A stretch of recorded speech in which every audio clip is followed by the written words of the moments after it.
Hey everyone, and welcome to the first real episode of Critique Time, the monthly video series where I get to critique viewer submitted artwork. So, before we get started, I'm back on my fake whiteboard because there's a couple updates I wanted to mention. Just a quick reminder that you should be putting your name on everything. And that doesn't have to be your real name. It could be your YouTube name, which is probably preferable, or your DeviantArt name, or whatever name you want me to reference. It's just for reference purposes, so I can reference who created the piece of art, and so the people watching can reference the piece of art as well. So don't forget to put your name somewhere on there, and also 1280 by 720. But let me just clear out some space real fast because there are some updates to how we're gonna submit things. Just erase that stuff. A quick reminder that the 1280 resolution refers to the horizontal pixels and the 720 is the vertical. And that's just to make things easier for me to present to people. So this just allows me to pull up a quick slide of your artwork that's, pre-sized to the correct video proportions. Otherwise, I'm just going to have to size things down myself, which I don't want to have to do. So 1280 by 720. And feel free to write questions on your critique time submission. You could write like a specific question if you have a specific thing that you want to talk about or have critiqued. Say like, oh, I can't get the colors quite right in this area, or say, my proportions feel off, but I don't know why. I mean, you're free to write whatever you want on your piece and present whatever you want and how you want it. In fact, you're also free to just submit like a question in general. You can just write out a question, maybe have some diagram or something to go along with it, or some funny little picture. You're the artist, you can be creative. And we're actually going to change the main form of submission. Well, possibly. There's going to be two main forms. And one of them is going to be on Facebook now, so you can go to facebook.com and it'll be Cynics Design. And that will take you to a community page, which I read, but I don't run. So if you're going to send private messages, don't send them to that page itself, but just leave comments on the page so everyone can see, and I'm seeing them as well. Or once again, if you don't have Facebook, and that's perfectly fine, you don't have to go make a Facebook. You can just use IMGR. So these are the two forms of submission, and hopefully that works out all right. This second one just goes in the comments section of the latest video. This first one will go on, obviously just goes on the Facebook. And it would be helpful if you actually wrote like what it was for, like in your comment, because you just leave a comment on the Facebook, but you can write like critique time episode 2 or whatever you want to leave something for. You can also, interact with other artists and things of that sort. So I think that's about it, and let's hop into the critiquing. So first up, we have this naturey environmental landscape by QX, and the first thing I like to do when I see an environment is kind of get a feel for the composition. So really quickly, I can tell my eyes are kind of drifting around these parts because of the high contrast, and because of the angle of everything, my eyes are kind of winding up in this area. And that's good that it's on the page, like in a kind of good area, but there's nothing actually going on there. It's kind of a devoid of any interest. So that's kind of an issue. The next thing I like to look at in an environment is just kind of the story of what's going on. So if I had to guess, I would say there's like some kind of waterfall type environment, but I'm not actually sure. Maybe these lines are actually kind of the things holding up the forest farther into the background. That's kind of possible, and it's a bit of an issue that I'm having trouble really knowing what's going on. So I guess I can assume that these land masses have been like this, and they didn't just fall here, just because of the nature of like how much things are kind of structured, and then they look like they've eroded over time. So that's kind of the feeling you get. And if that is the case, then the trees themselves probably should be growing like upward toward the light, because trees never grow like the direction trees grow in isn't based on where they're planted in the ground. It's just based on where the light is. So, you probably make your foresty stuff, but it's always going to be going up toward the sunlight in some way, stuff like that. So the other thing to point out is just some good stuff here with like softening up the edges. Like in some of this background objects, I can see there's like some light brushing to kind of put stuff into the background, but it probably didn't go far enough because there's still these like hard edged brush lines in certain areas that feel like they should be pushed back more. And also this kind of area of land on top over here in the background. I'm sorry, you probably couldn't see the cursor. I was using the cursor a lot. But this part over here, it's very light compared to the foreground elements. I would say mid-ground elements. There is no real foreground element, so that's kind of an issue. Everything's kind of in the mid-tone to light tone area. But you can see the contrast here between the light and dark. It's actually greater than it is in the closer objects. So, that's just something to think about as well. And, just kind of the shape of the forest feels very, like, strict with, the forest line. But then you throw in, like, a couple peppered, trees here and there. But it feels like the whole area should just have more of a, kind of spaced out feel. Or just anything you can do to make this forest area seem more natural and cohesive with itself. So that might just be, stuff like kind of making the trees feel more spread out, maybe bringing some light in through here and there. Maybe bringing in some more darker shadows as well, just because it feels kind of light in certain areas. And I'm not going to do a full paint over or anything like that. I just kind of wanted to quickly lighten some stuff up or change some stuff. Kind of go over some ideas in my head. I feel like this whole area could be kind of messed with a bit. I don't know if you just need to make it darker or lighter, but just kind of something to get stuff more flowing into the background and foreground. The other thing I wanted to mention is that it's good to try to bring some life or movement into the piece. So if you were to say put some birds, floating around in whatever area and stuff like that, that just kind of creates some liveliness, that feeling of movement, and it just brings your piece some personality. So next up we have this piece by Mustaine V. And really quickly, I just wanted to mention these green lights really kind of clash with everything. These green, bright neon green, they just don't go with the rest of the color scheme. They just don't look good. You can pick a different color light maybe or something else, but when you have like green, neon green, especially like really far into the background, it just kind of looks a bit off. So let's see, what else can I mention? These crosses are a little bit distracting, not because it's a bad idea, like it's good to have a foreground element, but this one actually seems like it's almost the same size as this one. It's very close in size, and the way it kind of just doesn't have the right amount of depth that you want to have, even though you did a good job of making it lighter to make it look like it's behind him versus this one, which is in front. Size-wise, it feels like it could be shrunken down or, placed in a different angle or something, or just kind of spaced differently. So, that could be an issue.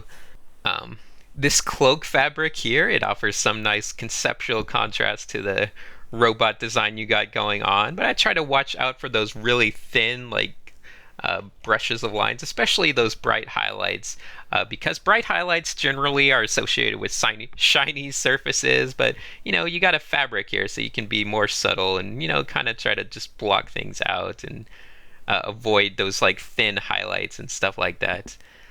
Let's see, same thing goes for the hat. You can just kind of block in. You don't have to do bright highlights, but if you just block in top area and do stuff like that, it kind of works out better. You did a good job bringing in some bounce light here and there, but the background is a bit saturated for the rest of the piece.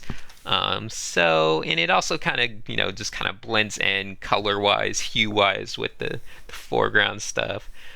So it might possibly be a good idea, lighten that up somehow, bring it into some kind of lighter state just so there's more focus. I can't really do it easily with this tool, but stuff like that. Now it just kind of looks like smoke, which kind of works as well. But anyway, just minor stuff like that could probably help you go farther with this piece. Next up, we have this tree guy by Artificial Guy 100. And there's some really nice stuff going on here with, making the background nice and blurry, so there's a good focal point, on the main subject matter and things like that. The horizon and stuff like that feels a bit off. Maybe it's because of this, like how fast it cuts off down here. It doesn't feel like it should cut off, quite as fast. Just to kind of bring it into that background, which kind of gets blurry like right at the start. There's no middle ground with how blurry things are, so you might have wanted to, tighten things up just a little bit in like this area, but overall that it works out all right. There's like some issues with how dark some of the lines are and like where the lighting is. I guess the lighting should be above. It's not real strong, on the actual figures itself. You might want to like lighten up little things around the edges like this, just to kind of make it less harsh when there's like a white back, or I'm sorry, a white lit background kind of pouring through. But I think the main way to improve this piece is just to kind of put in more direct lighting sources. Like if this nose had like a more proper, shadow or whatever. I don't really know where the lighting is, but it just feels like there should be some more direct lighting, especially when you have a real foresty environment, because that's when you can, really kind of have, specks of darkness with like the light just pouring through and, kind of making these crazy highlights everywhere. I'm kind of ruining the piece right now. I can't showcase it properly, can I? But yeah, like if there were like the breaks in the leaves that were really pouring out sunlight, you can even kind of do rays of light, or whatever here and there, just kind of stuff like that that makes the lighting feel more active. You did a good job bringing in like some life to your piece with like the floating butterflies, these little particles and stuff like that. Next up, we have a portrait by Nicole Hall. The thing I like about this piece most is probably the hair, just because there's a nice kind of mix between both going light to dark, as well as kind of doing more chunky blocks with like some thin lines here and there for details, but not really sticking to one thing altogether. The main issue I might have is mainly I feel like the proportions are a bit off. It's hard to tell, but these eyes feel like they're just too close together, and like they should be kind of spread out more, maybe even up a little more, maybe. But there also is kind of a lack of shadow, even though it's a really high value, very light piece. It feels like there's, a lack of shadow in certain areas. They just feel a bit too light, even. So things like that to watch out for. But overall, it's, a nice looking piece. Next up is a piece by Freak7, and it's also kind of a high value skin tone example. It's more stylized, and he's trying to bring in more colors, which is always fun to try. But he doesn't go far enough with it. I like some of the colors he brought in around the eye. You can see there's like these oranges and stuff like that. But you probably could have brought in some different colors, everywhere else, like in the cheeks, areas and, whatever else, and try to avoid doing these dark black lines anywhere, especially when you have like these light skin tones. And anytime you're going to bring in, these darker colors, you probably don't even need to bring them in this dark, because you're kind of establishing with your skin tone that there's a lot of lighting going on. So you could probably kind of, lighten all these up. But where the hair meets, anytime you have these dark values and they're interacting with these lighter values, you always want to bring in a lot of saturation just to kind of, break that up a little bit. Even like with the eyebrows, that you don't just want to put that dark black and then have the mid-tone between your black and your skin tone be a gray color. You want it to be like a mid-tone color. So the lips could use some more, red colors. Overall, I like what he's going for here. I feel like he just needs to push himself more with the colors, like especially on the ear and stuff. You could really bring in some crazy colors and go crazy with everything you're doing. Here's a piece by K Cinolog, and right away I love the sky area. There's a nice mix between warmer tones, colder tones, as well as a good demonstration of repeating structures in order to show distance, as well as making really soft contrast changes here and there to really push home the distance stuff. So there's a lot of lighting effects, a lot of great stuff just all around in the sky area. But the ground area and all this stuff, it kind of lets down the rest of the piece. Just that top area looks pretty amazing. But there's like all this stuff with the city. There's like a lot of weird horizon line issues. I'm not actually sure where like the horizon line is. And there's like buildings that are kind of facing different directions and things like that. And the contrast on some of these buildings is just kind of weird, and it's very dark in certain areas and like around here and stuff. Why am I using black? That's not gonna help. I gotta use like red so you can see what I'm doing, or some other color. But there's also an issue with just the scale. I'm having trouble. Like this is, I feel like this should be a huge ship, and is this light coming down like toward the sky? I don't know. There's just like some scale issues with like how big the people are and how big the skate is, and just things like that. The scale just doesn't feel quite accurate. Maybe the skate should be higher, the people should be smaller, the buildings in the background should be more, smaller, a lot smaller as well. This is probably a lot farther than this, yet the scale is somewhat similar. So, just minor stuff like that. But really great job with like this, just the looseness of everything that's going on up here. Has a nice passion to it, the brushstrokes and everything. Next up, we have this kind of girl with the dragon tattoo inspired piece by Barry. And it looks like he's trying to do some like desaturated into saturated color thing going on here. But when you're drawing a female, obviously you have to watch out for that, because the main, difference in colors of the face between male and female comes with the lower half of the face, and that the male's generally more desaturated, and you get those kind of cooler tones. And if you're gonna like desaturate the whole bottom of the piece, it kind of makes it look more like she's got stubble, or something like that. So just to be careful about stuff like that. The other thing is some anatomy stuff. Let's see, the ear looks like it's too high.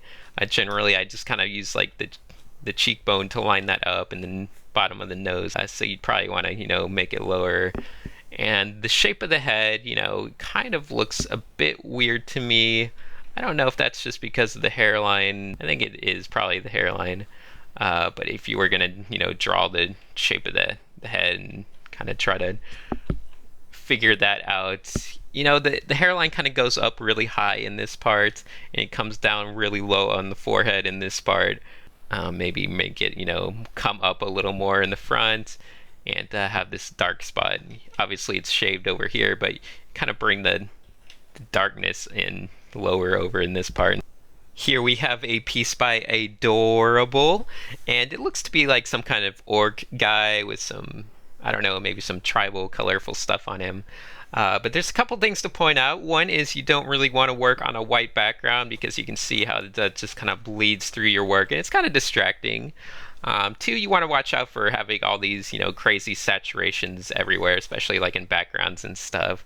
If you were a little kid, you might remember mixing all your crayons together, and the color you get when you mix that many saturations together is kind of like poop color. So you want to watch out for just kind of having too much high saturation stuff going on, because it's kind of just starts to look kind of grimy and not that great. Next up, we have a reference painting by Anarchic Solution, and of course that's always a great thing to practice. So let's see, a couple things I could point out.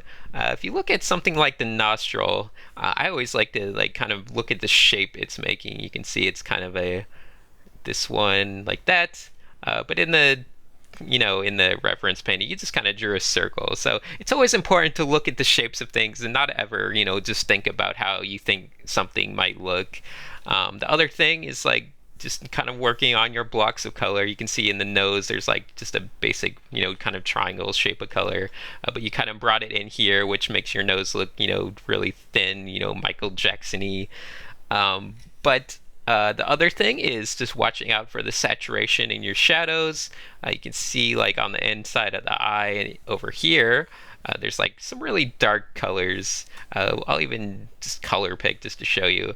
The color is actually this. This is the color that's over here. But you went with like a really desaturated kind of tone like that. So just kind of trying to figure out where your saturation needs to be. It's usually in your like shadows, in between the shadows and the midtones and things like that, right along those lines. It's where you get a lot of really dark reds and things. But let's see what else. The lips, it kind of has this monochromatic feel at times. So you need to bring in like different hues on like the lips and things like that. You have some different hues up here, but even then, that's not really in the picture that much. Or it kind of is, but it's also kind of monochromatic with the rest of things. But you bring in some different kind of hues and things like that on the lips, make them different. Sorry, I gave you lipstick. But yeah, things like the ear, you can just, quickly bring in some different tones to make it stand out in different ways. And, I'm doing a terrible job. But that's kind of the idea. There's a couple proportional stuff like the eyebrows and, the hairline needs to be up a little more and shaped differently. I don't know. For some reason, a lot of people that I've seen in like doing critiques and things, they make like very similar mistakes where it's like the way they interact different colors with, whether it's not saturating shadows or, just interacting hairlines in weird ways, or for some reason people seem to always make the forehead slightly smaller than it is. I don't know where that comes from, but it seems to be a common thing people do. So anyway, there's some minor stuff going on that probably has more to do with your computer's color settings. I'm sorry, your monitor's color settings than anything. And that's kind of just how these blocks of colors over here are shaped. It looks like they just kind of have a really weird shape to them. So maybe you couldn't even see the difference between like let me get a different color. The difference between like the stuff over here and over here on your monitor's color. So, just make sure your monitor's working all right. Next up, we have a piece by Jason Coates, whose grandfather must have been a coat maker or something. But let's see, it's a black and white piece, and I think the thing that jumps out to me, it's before anything, is just the proportions of the character feel really off. Like his top torso is just huge compared to his bottom. But aside from that, there's some good like framing stuff and lighting stuff going on with the lightness and the way it's kind of framed between the different hills. But even with that, the kind of way you're looking at this character, it kind of feels like you're looking slightly downward. Just because of the way the horizon is, which is not the way you really want to look at people when they're trying to, look heroic or, intimidating or, like a king, I guess, which is what this is supposed to be. But there's just some minor things, like the way you did the ground gets a bit too line heavy, which, makes it look like it's a river or something, or watery when you have like really thin reflections going on. But once again, proportions and the pose just feels a bit weird. This leg is like way back here, but kind of the knees kind of turned outward, yet the foot is inward. Like the foot should be probably outward or something if the leg was bent like that. The pose just is a bit, awkward. So next time, just kind of make it more gestural and just kind of focus on that loose gesture before you start rendering too much into it. So here's a drawing by 6A3on1, and I feel like this is a good chance to talk a little bit more about line weight. So anytime you're doing, a drawing, especially if it's just a character or something, you really want to use your line weight to sell the character and make him more dynamic. So the things that are in front should have, the most line weight. Kind of pop them out, with whatever you can. And then these objects that are kind of going into the background, they need the least amount of line weight. It's kind of hard to draw over something. Painting over something I could do, but I don't really know how to draw over something. And anytime you're going to have a strong lighting thing like this, maybe this is like some kind of energy or whatever coming off his fist, you can actually get away with doing all kinds of tricks, such as, just like fading out the lines into like little strips of lines, just hinting at whatever is going on without really connecting things or, wrapping it up too much. And I feel like you should probably be focusing on like those drawing things, like the line weight stuff, more so than the coloring for now, just to kind of get your line weights really, defining things and working for you.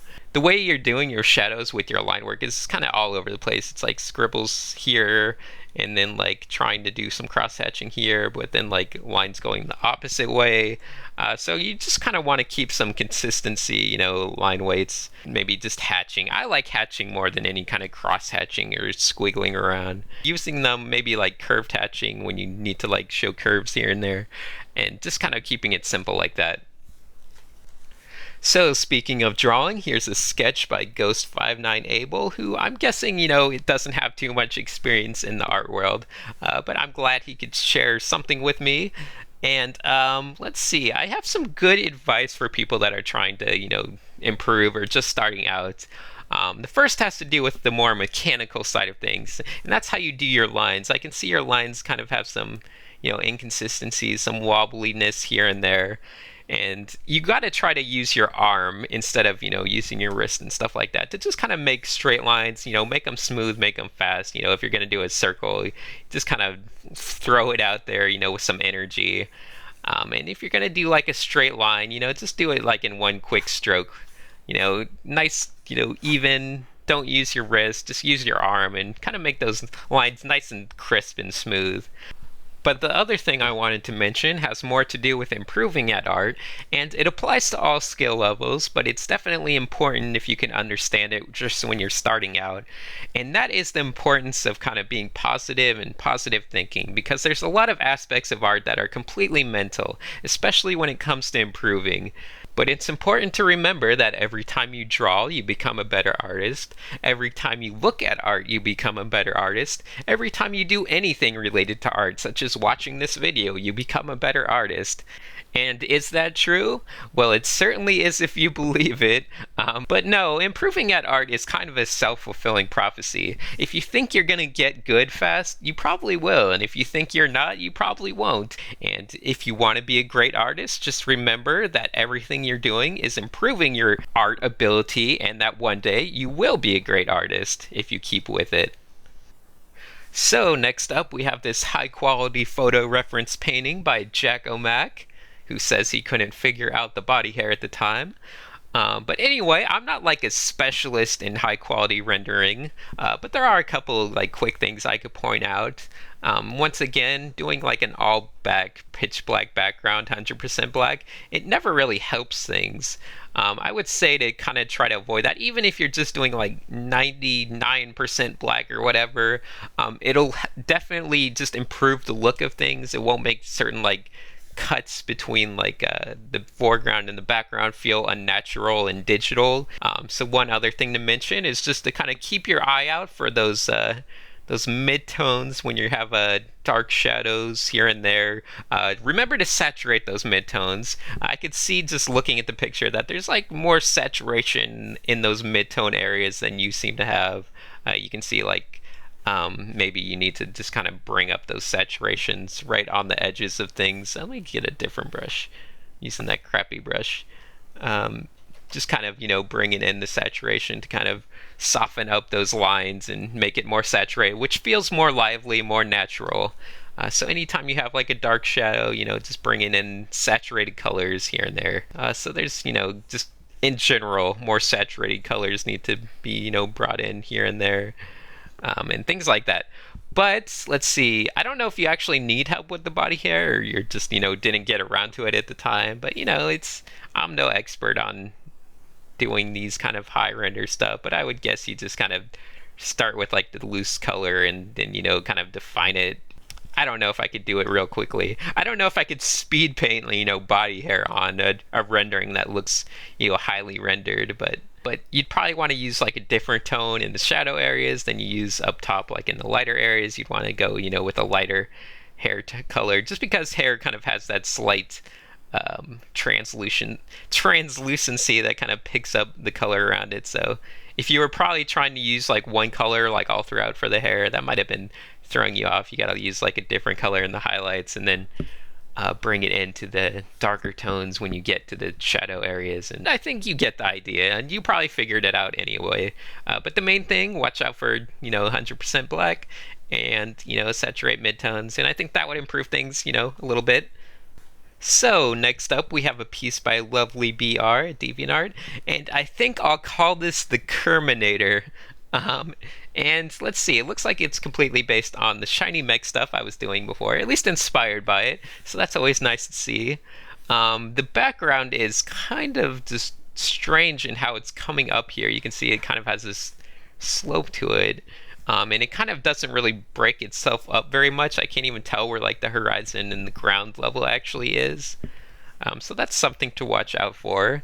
And real quickly, I can notice that this gun isn't really casting its shadow on the torso. So, you should probably get something like that just so it doesn't feel like there is no gun on the torso part. But there's some like strong saturations going on here, which don't really match the tone of the background. You'd probably want to match the tone, saturation wise. You don't want your reflection to be more saturated than the background itself. But anyway, I do want to mention a couple things about the metal sphere stuff just while I have a chance. So let me just quickly draw another metal sphere over here. So there's just a couple things I want to mention real fast. The first thing is that you can actually figure out, everything you need about the reflections from using a metal ball like this. For instance, if we wanted to make, say, a simple horizontal pipe, we could just select this area right in the middle, top to bottom, because that's all the pipe is reflecting, 180 degrees from top to bottom, but none of this side stuff. So we could just kind of copy that and quickly move it. And based on the quality of my sphere, which wasn't very good, it should look like a metal shiny pipe. So it kind of does regardless. But there is one other thing I wanted to mention, which is kind of fun. And if I were to take this real fast, let me just take a metal ball sphere. Can I select my sphere? Yes, I can. Okay. So let me just select my sphere real fast. And I want to mention something real quickly about some people were mentioning that this looked like glass instead of metal, shiny metal. And I just wanted to mention the difference because I took some time to study it. And the only real difference between a glass sphere and a perfectly shiny metal sphere is that the glass sphere reflects the world upside down. So let me just edit, transform, scale, and I'll just kind of flip this over. So voila, like that. Go back up. So in a glass sphere, it would actually look like this.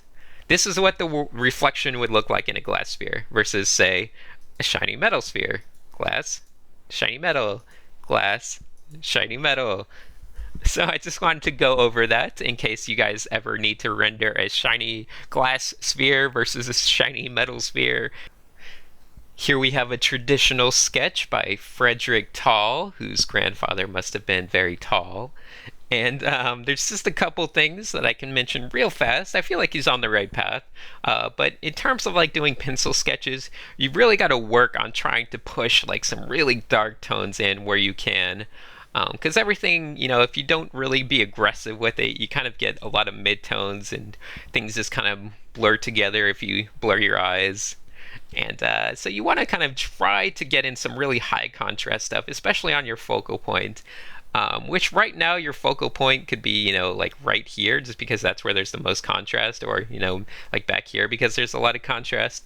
But I feel like you want it to be on this main character. So just kind of pushing that contrast and really popping, especially on the face and things like that. Trying to really bring in some darker tones anywhere you can. And that's just kind of basic art stuff, is trying to show distance and foreground, midground, background elements by using contrast and darker tones, lighter tones. Just kind of pushing that stuff. So even for the background, you might need to bring in, not use white, but use some slightly gray, 10% maybe darkness tones, stuff like that, where you can really control where the eye is going on the viewer, and really guide them around your image. But otherwise, you're spending a lot of time, you're doing a lot of good stuff, bringing in shadows and having lighting effects and things like that. So just keep at it, keep trying to push those dark tones. Anyway, the last piece I'm going to talk about is this photo reference by Tamiris PP, whose grandfather was a urinal. I'm sorry, Tamiris, that was a terrible joke. I love you. Anyway, let's just take a real quick at the photo reference. I like that when you people put the photo here, just because it lets me kind of see what you were trying to do. But let's see. I think overall you did some good stuff, with the background. This part in here, where's my brush? Hold on, let me find my brush. Here it is. I found it. Okay, so this part in here is a bit light, and especially this line in here is a bit more off. There's a bit more section being shown in here. And also your brush strokes are something you have to watch out for, especially like in areas that just kind of have a basic light tone, things like that. You just kind of want to watch your brush strokes, that they're not being too distracting when you could just be doing, a block of solid color of a certain tone and getting away with that. And then just doing like a little bit of shading, like in certain areas, like, certain areas where they need to have an actual value change. But just kind of focusing on those blocks of colors. But the other thing I wanted to mention is to try to get your shapes to feel more organic. And fruits are kind of a great way to practice, having more organic shapes. Because you don't just want, kind of things like apples that feel real round. You want them to kind of feel that the organicness of apples and, kind of that oval shape.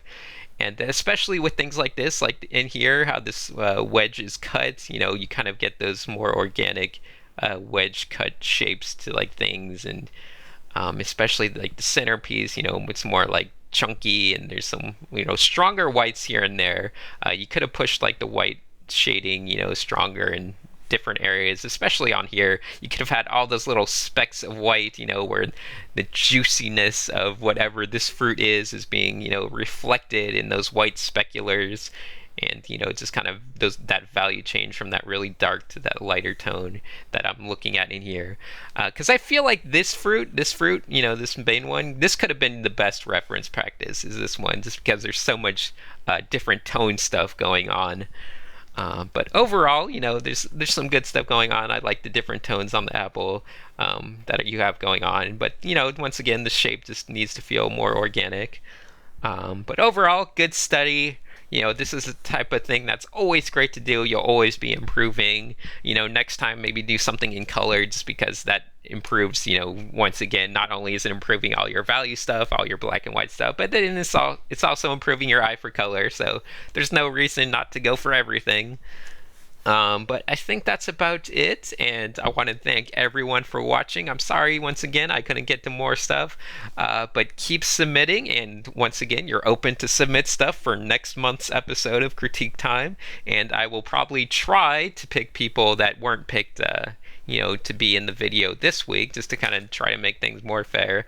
Although, if you have something interesting or an interesting question, you can always be in it twice in a row. It's not to say like there's some hard and fast rule. Maybe no one will submit anything, and it will just be poor little Tamir's PP, submitting stuff, and I'll just do 10 of his pieces or whatever. And once again, if you just want to ask a question, you're free to do that. You could just ask any question you want, and I will, answer it in Critique Time if I think it will benefit other people as well as yourself.